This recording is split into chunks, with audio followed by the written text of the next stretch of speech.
Hello，大家晚安。今天来讲一下万卷之王，帮你的 Notebook M 加技能。那实际上这个技能的概念是来自于现在之王在使用帮你 AI 的的时 Notebook 候， M 加技能。那实际上这个技能的概念是来自于现在之王没有帮你 AI 没有的那么 Notebook 好 M 加了技能。所以就是我们在 Notebook LM 里面也是可以做到类似的效果。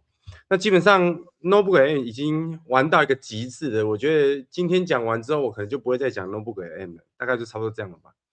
顶多就是再加一个今天这一场的实作应用，这样 OK。好，那我们来讲一下今天是做什么呢？那实际上我们在做 Notebook LM 的时候，它有它的优点嘛，它的优点就是我们能够基于使用者给定的资料，然后只从使用者的资料里面去做处理，所以这是它的优点。那如果你要用卷的话也可以，只是卷的话它会有预训练资料，所以一般来说，如果你想要专注在处理资料上面的话，我还是比较喜欢 Notebook LM。那今天这个万卷之王，实际上就是我们使用 Notebook LM 来取代我们的卷，然后但是它也可以做到更好的功用。什么功用呢？大家看下去就知道了。好，这是今天的那个 Palette 啊，Palette 的话，按照惯例，我这个人就是非常大方的哦，不用留言，不用私讯啊，你不用做什么事情，直接给大家。然后，如果你是坐在电脑前面看直播的，你就拿手机去扫描这个 QR code，你就可以拿到这个 Palette 的网址。那如果你是会后看的，你就是看我们那个直播的留言就有网址，你就可以点到这个 Palette 上面来。好，那大家进来之后，我稍微解说一下，如果可以的话，你就跟着我操作，你就可以得到这个帮 Notebook LM 加技能的方法。这个真的超级厉害，真的超级无敌厉害。好，当然在开始之前不免俗的还是要跟大家讲一下Step One，Step One 就是我的直播通常都是讲比较进阶应用。如果今天你是新手的话，我建议你先从我给定的这个参考资料里面去看。所以我给定有2个参考资料，一个是 Notebook M 的进阶应用，另外一个是 Google AI 基本功。那像这个 Google AI 基本功，如果你是新手的话，请去点它，进来会是一个播放清单。这播放清单上面呢，都有讲得很清楚，是第1集、第2集、第3集。那它会详细的介绍所有 Google AI 基本的功能。那说基本也没有到很基本啊，就是从简单到难的会全部都讲很清楚。这影片都是有上字幕的哦，非常的齐全。所以如果你是新手的话，我建议你先去看 Google AI 基本功。你看完 AI 基本功之后，你想要学习 Notebook LM 的话，你可以去看这一系列的影片。那这个影片的话，就是专讲 Notebook LM 哦，有包含讲框架，然后包含讲这个 YML，包含讲怎么样结合试算表，然后怎么样关一课，怎么样这个去做简报哦。所以所有 Notebook LM 的影片都在这边。那大家点了之后，你就逐一去观看哦，你就从这个时间下去看。原则上你这全部看完应该要花好几个小时，当然我跟你保证，你就会用 Google AI 系列的工具。好，所以如果你是新手的话，那你就看看说今天我在讲什么。那原则上我可能没办法去回答新手的问题我大部分都是讲那个进阶应用，好吧？好，来，我们在 Google 的生态系里面呢，我们有一个东西叫聊天机器人。那聊天机器人的话，我们聊天机器人叫做卷嘛。那卷的话，在我的基本功里面有提到一个使用卷来制作卷就是制作卷的卷就是制作机器人的机器人。所以这边我给了一个提示词，那这个提示词的话，大家就是可以先去制作，那大家可以跟着我操作好，这个机器人是做什么呢？它是用来做其他的机器人。这个机器人很重要，是因为它就是帮你新增技能的机器人。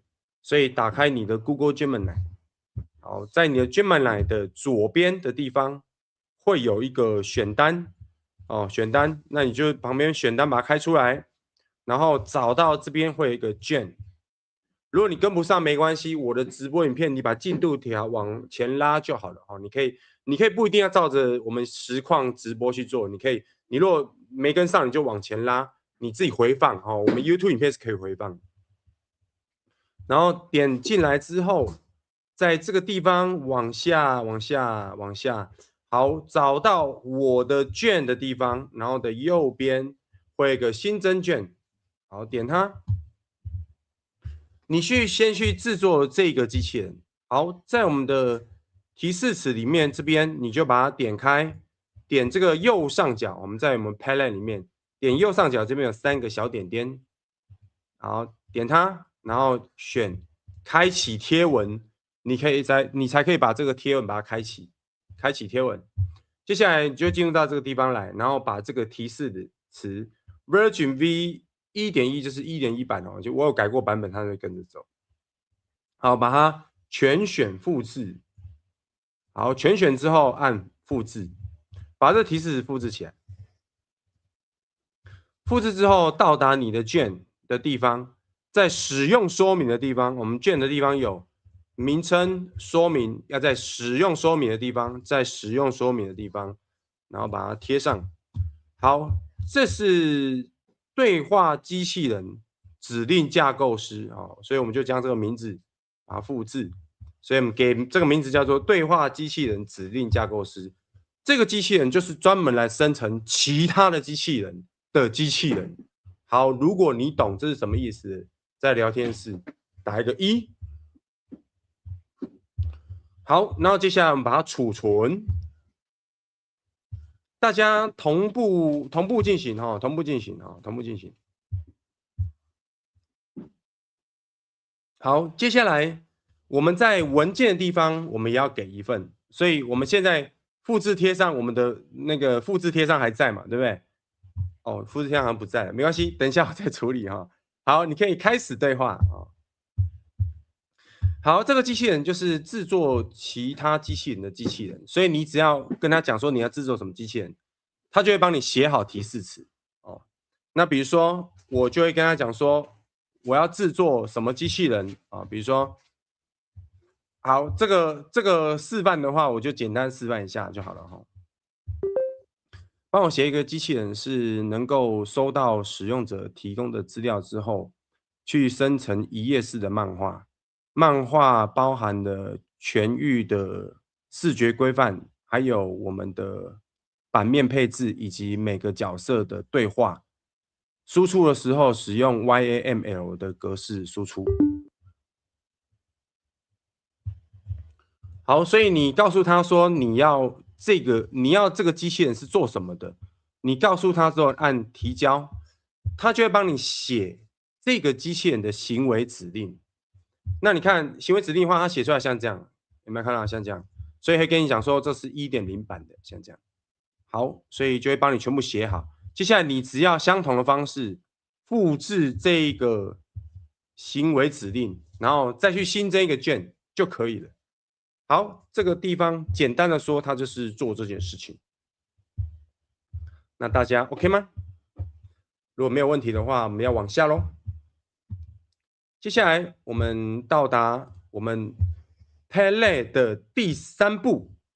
好，第3步的话，制作你的生图专用卷。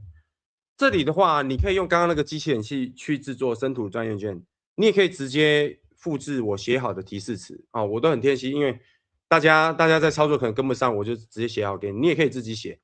简单来讲，我们不是会制作很多机器人是专门用来生图的吗？从现在开始，你生图的机器人只要1个就可以了。以前我们制作很多个机器人嘛，那有很多机器人很不同，机器人会有不同的功能。那可能有的机器人是专门拿来生图的嘛。那如果你要生图的话，实际上我们只要有1个生图的机器人就好了。为什么呢？因为左边的栏位不够用，你知道吗？像我们左边那个卷的栏位，我都用到满的哦，所以就是觉得很麻烦，所以我想要去减少这件事情哦。大家看一下我卷的栏位，哦，卷栏位，因为你丁选只能够丁选5个嘛，哦，丁5个，我丁选5个已经满了，没办法再丁选哦，所以我会觉得说啊，这个卷的这个丁选的位置不够啊。然后每次要去找我的券的时候，就觉得好麻烦哦，所以我希望能够简化这件事情哦。下面我很多的券，所以呢，我现在就设定说，我只要一个生图机器人就好了。所有我要生图的，我就用一个生图机器人来生。大家可以理解这件事吗？因为我们在 AI 里面，你生图就是都用 Nano Banana 生嘛。那很讨厌的是，你如果没有去写机器人的话，它一开始都不会生图给你，它都会先跟你讲完话之后再生给你。所以我觉得很讨厌，我都会直接写机器人。所以我这边直接生图专用卷的目的是这样，就这个机器人它不会跟我啰嗦，它就是专门用来生图。那自己生图的那些内容就我给他，他只要照着我的内容去生图就好了。所以在这边的话，我们就有一个卷，那也是一样，你在这个3个点点点的地方把它点开来，然后一样选开启贴文，点它。好，所以你就会看到这边是一个极简影像生成专员啊，也是1.1版，我有稍微改过，一样把它全部复制起来。那这个内容你可以稍微去看一下了，我就不多做解释了哈，细节部分我等一下有空再讲。好，那这个地方也请你去制作一个卷，所以我也带大家去制作一个生图专用的卷。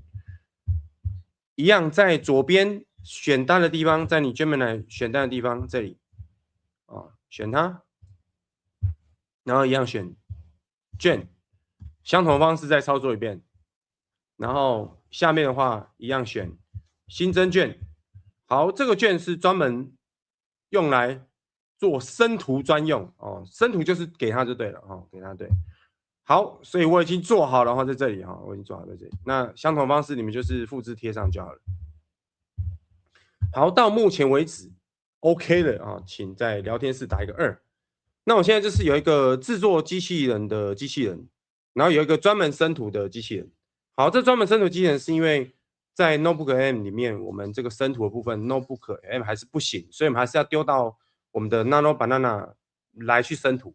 所以我就专门做一个机器人，它就只用来生图，所以就很简单。我们的方式就很简单，你只要生图就丢在这边，这个机器人就专门负责生图。那因为你生的图是什么样的图，我们就是由这个提示词来去处理就好了。那这个生图的机器人，它就是不会啰嗦哦，不会啰嗦，它就是会很干脆，就是你贴给它，它就帮你生图这样。好，来到目前为止，准备工作都 OK 啦。好，来再来，我们来看一下我们的卷第4步啊，第4步。好，第4步 Notebook M 的自定提示词。接下来我们要操作我们的 Notebook LM。这 Notebook M 的话，你把它开出来，然后我们新建一个笔记本。现在我们的概念是这样子，就是我们在使用的时候啊，如果你想要帮你的笔记本新增技能的话，你的 Notebook M 只要做2件事情就好。现在你的任何一个笔记本都可以新增技能啊，任何一个笔记本，就算是旧的笔记本，你也可以新增技能。所以呢，我现在重新开一个示范给大家看，你旧的笔记本也可以新增技能哦。我们先建立一个新的笔记本。好，来这边的话，我们是不是左边我们都是没有档案的，对不对？首先我们要先给这个笔记本要加一个功能上去。好，这个功能是什么呢？这功能超级厉害，超级厉害。我这里我一定要讲一下啊，这个功能。好，这个功能是这样的哈。动态指令解析与执行专家，所以它会自动侦测来源资料里面行为准则、角色设定或操作指令，然后它就会将提取到的指令内化为自身的运作逻辑，并结合使用者提出的问题跟资料内容，生成符合该逻辑的产出。白话一点的说，就是我现在让这个笔记本变成是可以读取技能的笔记本。这个笔记本变成是一个可以读取技能的笔记本。那技能是大家可以新增的技能，大家可以帮 Notebook M 新增技能。好，怎么做呢？所以下面的话就有一些核心修正哦。所以我这边是我后来帮他加的，就是绝对禁止提及显示来源资料中行为指示内容哦。就是如果他有读到行为指示的话，行为指示都是不能够出现在我们输出结果里面的。好。所以扫描所有的来源资料，包含指令啊、角色、任务规则、行为准则、plan 或 SOP 等关键字的部分，然后优先辨识格式化的指令，如 Markdown 标题、清单或 YML 结果。好，像这样。好，一旦辨识到明确的指令，立即切换到该指令所描述的角色。也就是说，这个 Notebook M 它读到技能之后，它就会装上那个技能，是这样的意思啊。若来源资料中存在多组不同的指令，依据当下的问题选择最相关的，那我个人认为你用勾选的会比较好啦。啊，如果你忘记勾没，忘记的就是没有把勾选拿掉，也 OK 哈，它也会自动去判断说，应该用哪一个技能。但我个人建议就是用勾的会比较好。好，处理使用者需求的时候，必须同时考虑侦测到的行为指令啊，这个在来源。那来源资料中的事实资讯，就是我们要处理的文件，然后跟我们提供的指令啊，大概就是这三个啊，就是我们会有一个行为指示的来源，会有一个我们要处理的资料的来源，然后再来就是使用者的提示词。好，这边回答凯西老师，使用 Nano Pro 生图的话，原则上他没有理我，他还是会先用 Nano Banana 2生图，这我等一下再讲哦。你可以选 Pro，但是他还是会先用 Nano Banana 2生图，这个我等一下会讲。好，再来，侦测到的行为指令视为内部隐藏逻辑，就是如果我在来源资料里面有行为指令的话，我就会把它当成是我的行为指令哦。所以啊，这些资料就不要出现了哦。好，来源资料里面的行为指示优先权会高于任何通用回答逻辑，但不得违反安全限制。若来源资料中未侦测到明确行为指示，请预设以专业分析师的身份进行中立客观的摘要跟回复。好，若多个来源资料的指令产生冲突，优先遵循标题层级最高或篇幅描述最完整的指令。然后再来这边就是我给一些限制了哈。好，所以 workflow 就是我们的工作流哈。接收到使用者讯息后，第一时间检索来源资料中隐含或显性的指令，然后侦测到的规则设定为本次对话的暂时性系统指令，然后再来运用这些规则去处理资料。所以我们在勾选里面也会有资料。好，然后他会去剔除那个你给的技能里面那个资料，确保输出结果是纯粹的哈。这个是我后来在跑的时候我去修过哈。OK， 好，如果指令不完整，会自动补足逻辑缺漏，像这样。好，大概是这样。所以大家理解这个东西是干嘛的嘛？它就是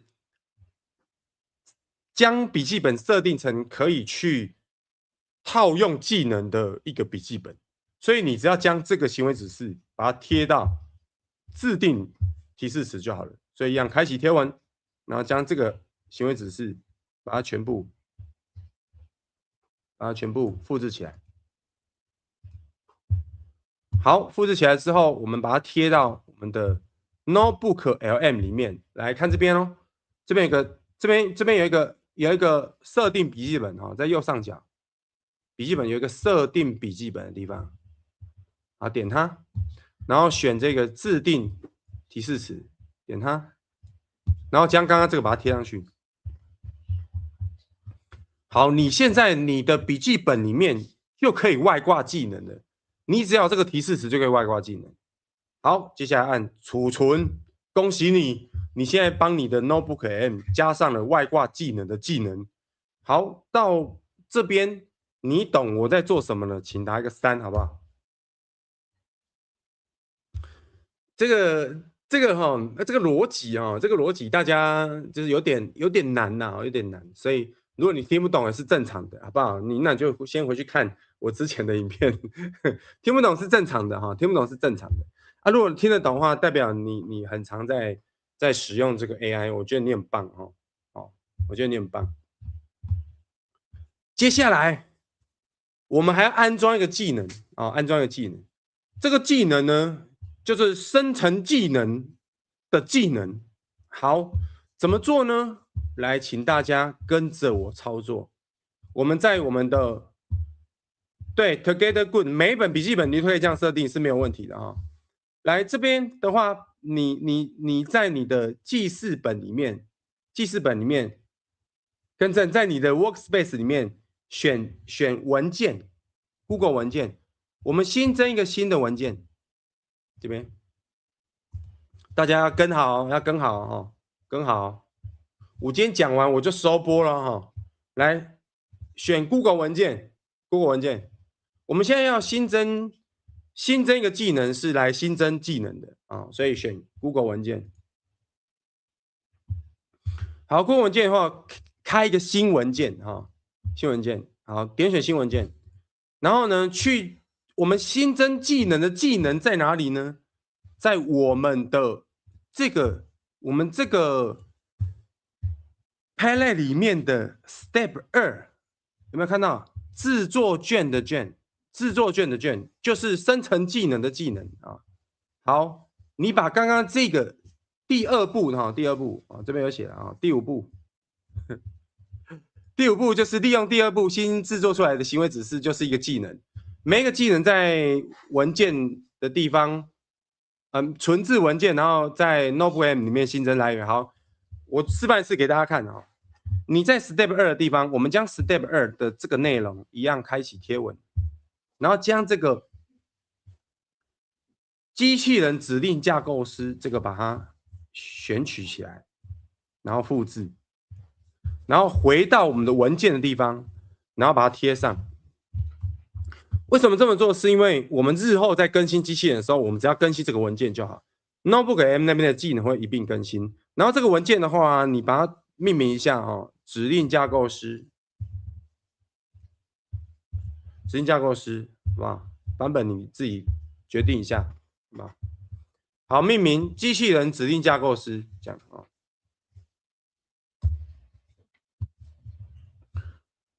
好，来指令架构师，好了，对不对？那接下来呢，我们就是到我们的刚刚新增的这个笔记本里面，接下来我们来做，我们现在要把这个新增技能的技能挂上去啊，所以接下来我们只要做这件事就好了哈。来，各位，在这个地方新增来源，在左边的地方新增来源，然后接下来选云端硬碟，对，云端硬碟。然后我们将刚刚那个指令架构师这个指令架构师的文件点选，然后插入。好，接下来你这个笔记本就完成了，就是为你的 Notebook LM 加技能的动作。你现在有做到这边的，在这个聊天室打一个5。你所有的笔记本都可以去新增这两个东西，你就可以帮你的笔记本加技能。这样大家 OK 吗？好，大家还不知道我在做什么，对不对？我们现在准备工作已经完成了，接下来我们来试试看怎么样加技能，好不好？等一下大家要帮忙做个技能哈。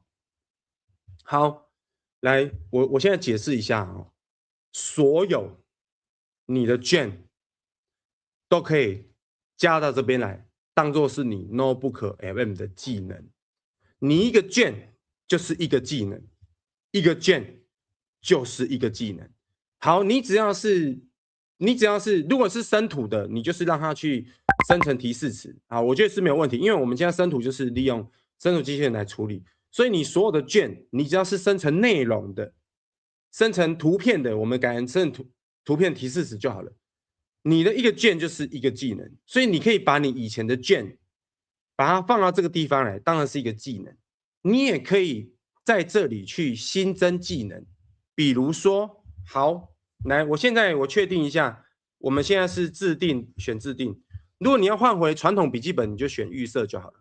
我们现在是可以加挂技能的笔记本，然后你确定一下，好，机器人指令架构师有勾选，代表我们可以新增技能哦。比如说，来，你就告诉他说，我要一个机器人是能够生成一页式漫画的机器人，根据使用者输入的资料去生成一页式漫画，这一页式漫画里面包含它的全域的视觉规范，还有每页的格局以及所有的对话，输出的格式以 YAML 格式为主。好，所以你在对话的地方啊，你就可以告诉他说：“诶，我要生成什么机器人，或是我要生成什么技能。”那你就告诉他：“好，接下来你加按提交。”来，你们猜他会怎样？他会帮你做一个技能出来。好，这个技能实际上就是一个 Gem 的行为指示。所以你看哦，他现在就在帮我生成技能。所以大家可以试试看，然后再来就是，我这边邀集哈，邀集大家就是在这里啊，在这里来，请大家分享你的技能这边。等一下大家分享技能，就是我等一下示范一遍，然后大家把你的技能分享上来。如果你已经有做好的卷，你直接把卷的行为指示贴到这边来就好了。大家理解我的意思吗？哦，等一下大家分享技能到这个地方来，然后我等一下从这里面挑一个来试啊。好，来，你看有没有看到完成了？我新增加一个技能，大家看到吗？一页式脚本漫画生成专家，你有没有看到这边？有没有看到？好，接下来我是不是有了这个技能了？你可以直接去将这个技能新增到左边去，好、新增到左边去。好，你可以直接用复制贴上，你也可以用文件的方式去处理。那我们在做的时候，我们是这样子做的，好，比如说我现在做好了这个技能，对不对？我就将这个技能的这个部分，来看一下这边，从 Version 1.0这边开始，然后开始选到这个地方来。下面的话是版本更新的叙述了哈。好，然后把它复制。接下来，然后到你的文件的地方，然后在这个文件里面新增一个文件，然后这个技能就是一个文件。好，一页式漫画生成专家，讲讲。那现在大家就是做好了这个东西，就是一个技能啊，这是一个技能。那这个技能我要怎么样给大家呢？比如说，我就在右上角的地方，我就选共用，选共用，然后在一般存取权的地方改成知道连接任何人，选它。接下来点选复制连接，点它，然后贴到我们的这个 Padlet 里面的分享你的技能。好，那我们就贴上啊，跟着按一个加号啊，按一个加号，然后告诉说这个是一页式漫画机器人会产出生图的提示词。那我们将这个文件的连接贴上。好，接下来按发布。好，这样我就有技能了，对不对？来，这技能怎么样新增呢？哦，你也可以在左边直接新增来源，然后选这个复制文字也可以哈、哦。你也可以用云端硬碟，我比较喜欢用云端硬碟，是因为云端硬碟更新就会跟着更新哦。你就是选这个一页式漫画机器人啊、哦，这样插入。各位好，这样我就有这个技能了，这样大家 OK 吗？大家可以哈。好，来再来，我们怎么样去用这个指令呢？接下来你使用这笔记本就跟你一般使用笔记本一样。我们比如说假设了，我今天我要教学好了，我是不是就是把我的这个教材上传上来？哦，那比如说我的教材的话，我上传2元一次联立方程式的这个课本的 PDF 档，在这里。哦，就跟你平常使用 Notebook M 是一样的。那它的优点就是我可以从我很多资料里面去萃取我要的东西。这个是 Notebook M 优于 Gemini 的地方，因为 Gemini 在萃取资料没有 Notebook M 那么好，所以我们在萃取资料的时候，从这边会很简单。所以你就是按照正常你使用笔记本的资料去做都没有问题。好，那比如说我现在要从这份资料里面去生成直视漫画机器人，我可以怎么做？我可以这样子做，来，在来源的地方啊，我勾选这2个资料，哦，勾选这2个资料，好，勾这个跟勾这个，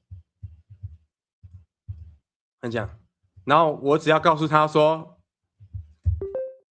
生成教学内容里面加减消去法的直视漫画生成图片提示词。现在我勾选了直视漫画生成机器人，就代表我现在装了这个技能，所以你都不用打什么话，你只要勾它就好了，然后再勾我们的教材，然后加上我们的提示词，这3个它会同时判断，然后 Notebook M 会去把这个直视漫画生成机器人会把它装到它身上来，它就会变成直视漫画机器人的这个技能，然后去帮你把2元一次连续方程式把它转成直视漫画的提示词。好，然后提交。接下来他就会帮我把它做成这个直视漫画的图片的提示词。那因为我规定了它输出的格式嘛，所以你看哦，它会照我输出的格式会去输出。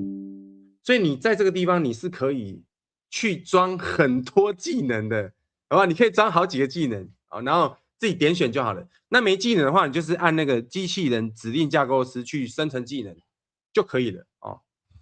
好。所以你看哦，它就可以把我们用好几个卷，比如说我可能需要用好几个卷来完成的事情，我可以全部贴到左边，去帮这个 Notebook M 把卷的技能装上去。所以等于是这个笔记本可以装好几个卷的技能。好，所以你看哦，哎，完成了，你有看到吗？哦，有看到吗？有看到哦，有看到？这样好，像这样就完成了。好，接下来生图的话就很简单哦，生图的话就因为我们现在有了这个生成图片的提示词嘛，所以你只要有生成图片的机器人就可以了。所以我们只要怎么样哦？我们只要有这一张有这个提示词，我们就把提示词把它复制起来。接下来我们刚刚不是有一个漫画生成机器人吗？哦，漫画生成机器人，所以我们就是不是漫画生成机器人。有一个生图机器人啊，生图机器人啊，生图机器人啊。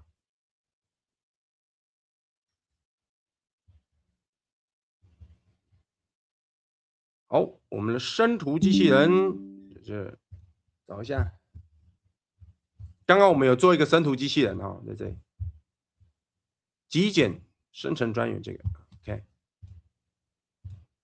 那我们将提示词贴上去，然后再来就是我希望能够把我的人物放进去了啊，所以我就提供我人物的这个角色设定图，所以呢，我只要提供人物的角色设定图，在这个地方开启。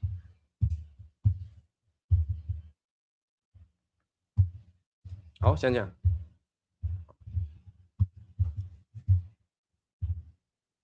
忘记跟他说我要把角色设定图融入里面了哈，看他聪不聪明，会不会自动帮我做啊？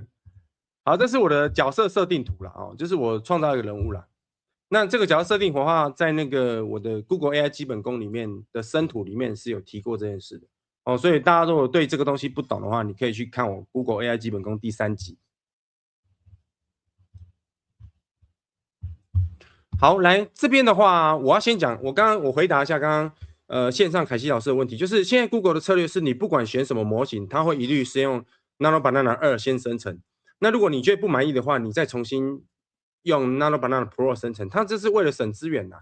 所以他现在就是偷懒说，哦，不管你用什么生图，我都先用比较不吃资源的 Nano Banana 2帮你生。那如果你不满意的话，你在第2次生成的时候再选 Nano Banana Pro 去生成。所以现在的生图模式是这样，所以不管你选的是快捷、思考 Pro 的话，一开始它还是都会用 Nano Banana 2去做生成。哦，所以这个地方，哎，不错不错，好，完成了，像这样，来大家看一下 ，OK 吗？有看到吗？好，这个时候是不是要在聊天室刷一排666？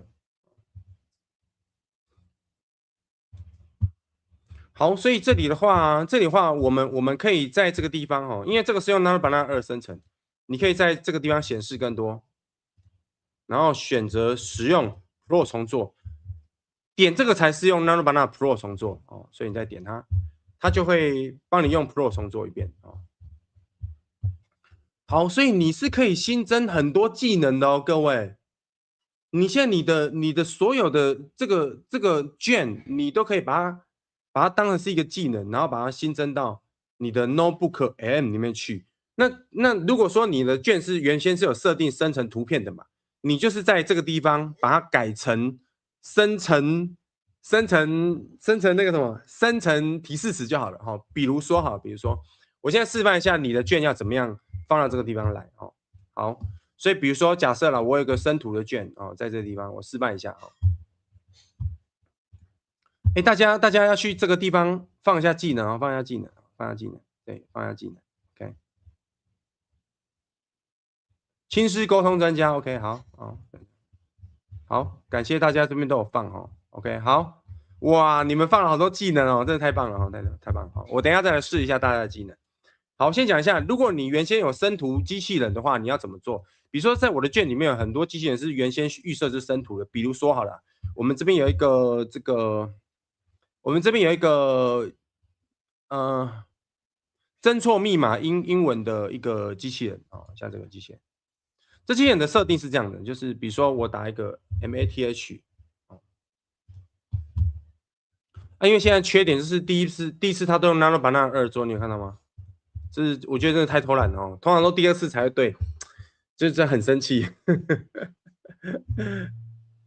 真很生气啊、好，假设啦，你现在你有旧的机器人，这旧的机器人原先，你旧的机器人原先就是你的预设就是它就生图了嘛，对不对？但是如果你要丢到 Notebook M 的话，是不是就要改一下啊？比如说 MATH，好像这样，大家看到吗？这是一个做那个猜解谜题的，所以我输入 MATH 的话，它会出现4个单字，然后这个单字都是错的，比如说 mountain 嘛，apple 嘛，然后 tree 嘛，跟 hat 嘛，那是不是错的字就是正确字是 MATH？所以你看到这个东西，它是做一个解谜的图片去生成。好，那因为它是生成图片嘛，所以我在提示词里面我是这样子写的哈。所以我相信你们一定有很多这样的机器人啊。好，所以侦错密码，好，假设啦，假设，所以它的提示词里面是不是这样子？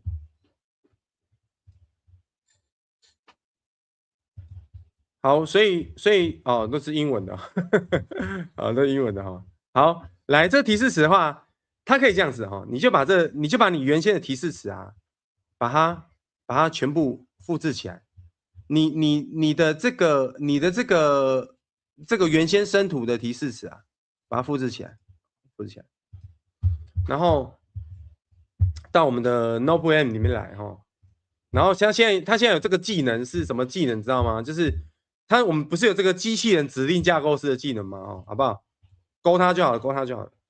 现在我们勾这个机器人指令架构师这样，好，然后把这个贴上，然后跟他讲啊，把上面这个行为指示最后的输出规则改成输出 YAML 的 AI 生成图片提示词。就是我们原先是输出成图片嘛，我们现在把它输出成这个 YAML 格式的提示词。好，然后点它，这个机器人指令架构师会帮你去改那个版本，因为它的功能里面也包含，就是说，如果今天你贴给他行为指示的话，你跟他讲说要改什么，他会帮你在原来版本上面去做修改哦，就是在原来的版本上面做修改，所以修改完之后还是会是原来的行为指示，只是会帮你改你要他改的部分，这样哦。所以你如果说是有这些你原先已经有生图的这些卷，你可以都把它做到左边的技能去，你可以左边做好多个技能，但它就是产生图片提示词，然后你最后你只要去生成图片机器人去生成就好了。所以我们生成图片就是一个机器人帮忙生成图片这样子。所以你看它自动帮我，因为我们刚刚是2.0嘛，所以你看它帮我改成2.1版本啊，就这样 OK， 好这样 OK， 好，所以使用者说明书 OK， 好，到这边好，先这样，这边我们就是把这个怎么样？这把它全部复制起来，好，字母解谜，好，所以我就有这个技能，这个技能就是字母解谜的技能啊，啊，这个我也给大家好不好？我这个给大家了哈，送大家这一个好不好？对，字母解谜啊，字母解谜，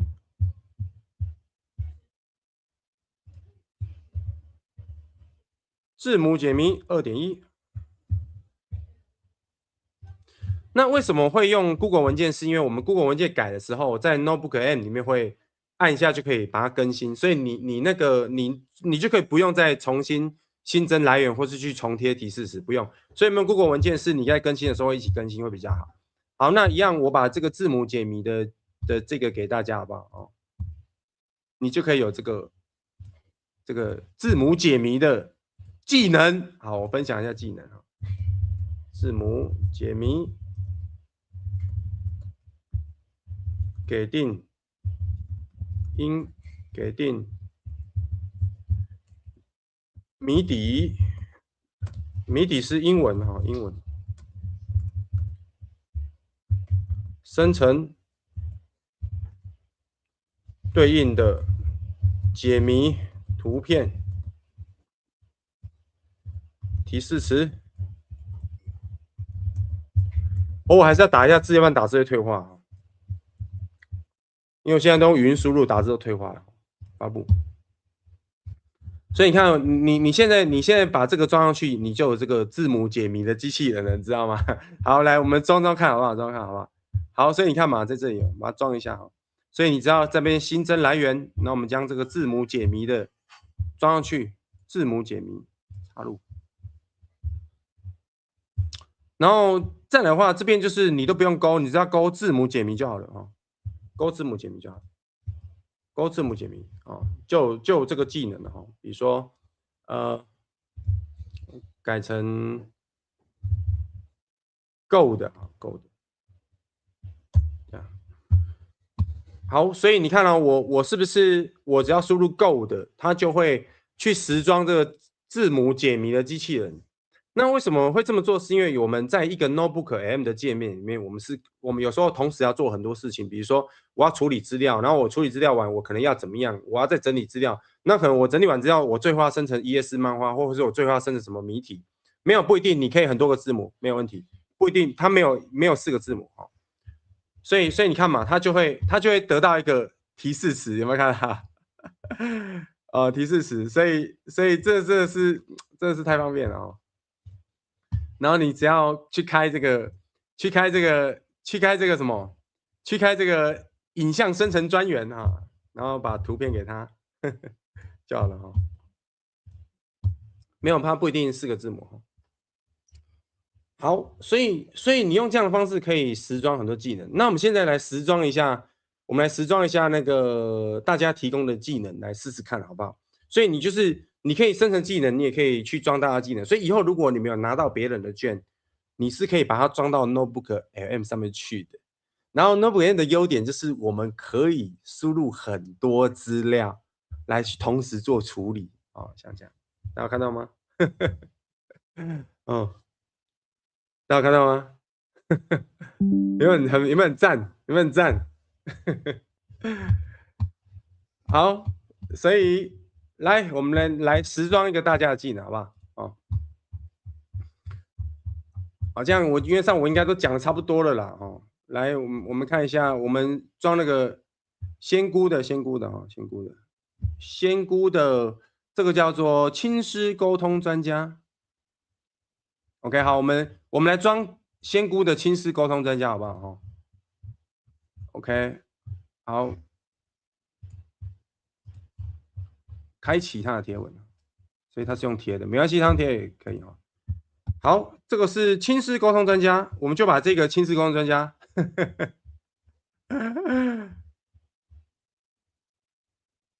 ，OK，好，然后复制，然后你也可以直接新增来源是没问题的、新增来源的缺点就是这边啦，你直接用复制的文字是可以的啊。缺点是如果你的那个技能有更新的时候，它不会跟着更新的，这样。然后亲师沟通专家，各位，你是可以点2个技能的哦，你是可以2个技能同时点的哦，只要你这2个技能不冲突，是可以同时点的哦。或是你先用一个技能做完一件事情之后，再点另外一个技能，再做下一件事情。有时候我们在处理资料的时候，需要做好几个2、3个步骤哦，你可以用这样去做。好，所以我们这边有一个这个亲师沟通专家哦，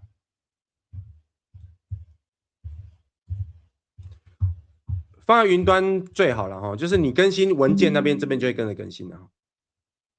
好，所以我们现在勾选这个亲师沟通专家，好不好？专家。今天早上小明在打扫的时候拿扫具跟同学在打闹，把扫具弄坏了，而且还弄伤同学的手臂。同学的部分我已经有先请那个保健室先帮忙处理。小明的部分我先让他写行为自述书，那先提醒一下家长，剩下的部分我后续在学校会再做口头的辅导，相关的惩处规定待我跟小明做完辅导之后，再跟家长您讨论。好，类似这样。所以我就给一个情境嘛哈，比如说今天我要传讯给家长嘛哈，对不对？那我现在就勾了这个亲师沟通专家，然后我们接下来就是点选，像这样。那理论上说应该会帮我改写哦，会帮我改写。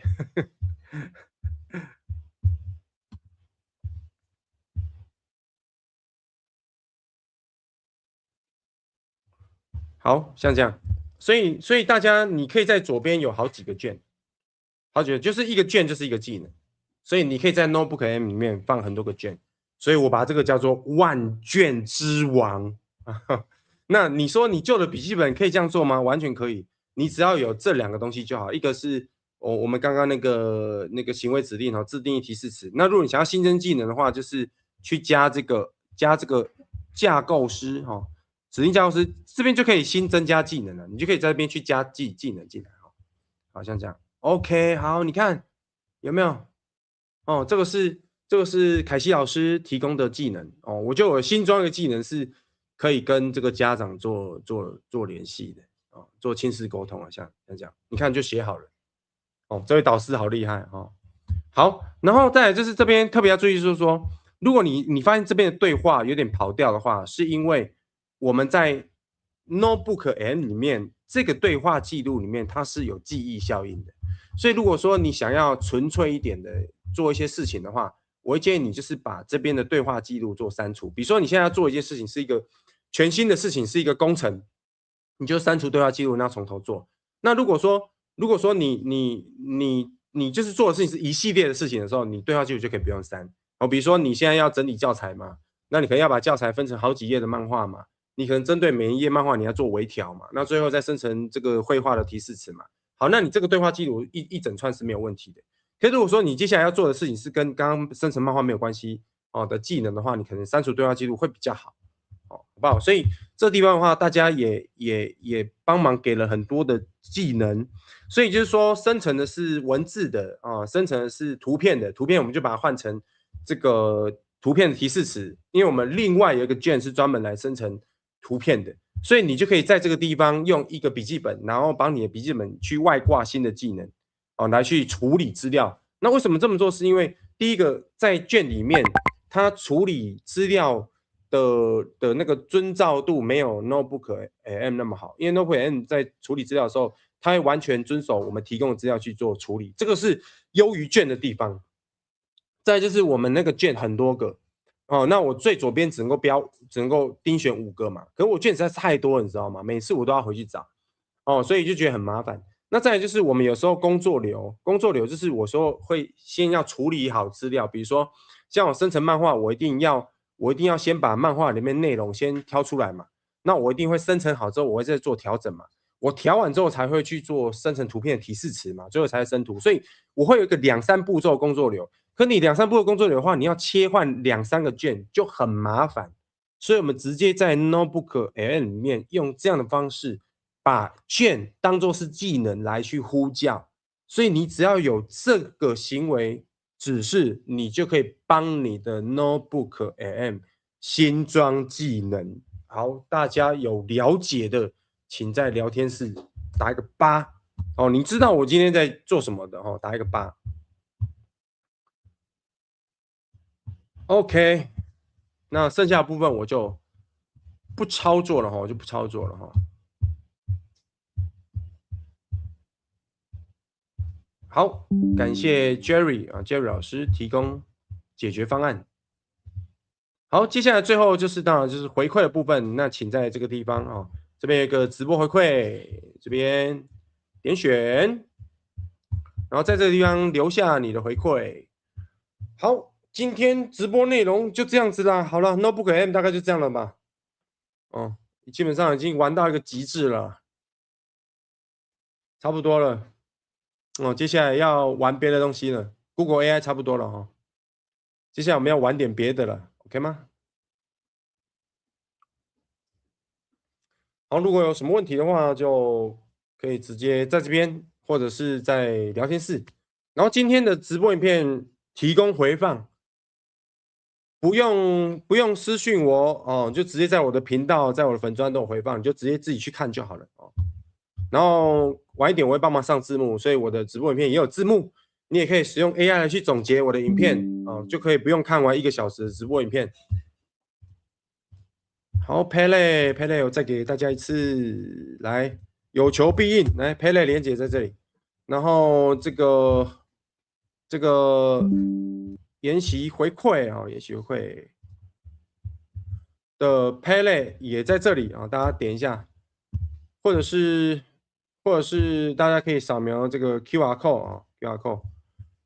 你如果是用电脑看我的直播影片的话，你用手机扫描这个 QR code 也可以留下回馈。